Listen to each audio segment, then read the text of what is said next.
পুরুলিয়া এসে ও আমাকে দিল একটা সারপ্রাইজ গিফট। কদিন আগে গিয়েছিলাম পুরুলিয়া, মামা বাড়ি যাবে, তাই দেখি সকালেই ঘুম থেকে উঠে পুরো রেডি হয়ে গেছে। তো এমন পরিস্থিতি আমি রেডি জুতা পরে বেরালেই হচ্ছে, কিন্তু তোর অবস্থা একবার দেখা।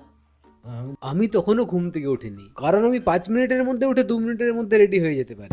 সকালে 9:30 নাগাদ বাড়ি থেকে বেরিয়ে পড়েছি। পেট্রোল পাম্পে একটু ফুয়েল রিফিল করে সোজা বেরিয়ে পড়লাম পুরুলিয়া। আমাদের কমলপুর থেকে প্রায় 1 ঘন্টা 30 মিনিটের মতো লাগে। 11টা নাগাদ পৌঁছে গেছি ওর মামা বাড়ি। একটু ফ্রেশ হয়ে বসে পড়লাম লাঞ্চের জন্য। বিয়ের পর প্রথমবার এখানকে এলাম। তারপর লাঞ্চ সেরে একটা ঘুম দিয়ে সন্ধ্যাবেলায় এসেছিলাম একটু সাহেব বাঁধের পাড়ে। এখানে বেশ সুন্দর ফুরফুরে হাওয়া। তারপর এখানে একটু বসে আমরা একটা প্ল্যান করলাম। এখানে নাকি একটা জানসেন মল খুলেছে, ঠিক করলাম চলো ওখান থেকেই ঘুরে আসি। গিয়ে দেখি স্টোর সেরকম ভাবে তখনও ওপেন হয়নি। হাতে গোনা কয়েকটা দোকান শুধুমাত্র ওপেনিং হয়েছে। সামনেই আমাদের 1 ইয়ার অ্যানিভার্সারি ছিল, তাই ও আমাকে জিজ্ঞাসা করলো কি চাস বল।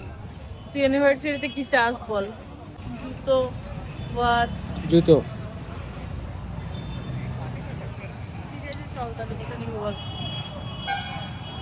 এখানে একটা বাটা শোরুম আছে, এই পাশে। তো ওর কথা মতো এলাম বাটার শোরুমে। এবার এখানে কোনটা ছেড়ে কোন জুতোটা নেব সেটাই ভাবছি। বেশ কিছু কালেকশন দেখার পর আমার এই জুতোগুলো একটু বেশি পছন্দ হয়েছিল, তাই একবার ট্রায়াল দিয়ে দেখলাম পায়ে ঠিক মতো সেট হচ্ছে কিনা। এটা ঠিক আছে। তো ফাইনালি এটাই নিলাম। Complete. Thank you so much. এই তুই আমি বলছিলি নাকি লাগবে? হ্যাঁ, এখানে ইন্ডিয়ান সিল্ক হাউস যাবি নাকি? আমার বিয়ের বেনারসি এখান থেকে কেনা। এখান থেকে এখন নিবি নাকি কিছু? না। তাহলে চল, কমপ্লিট আমাদের।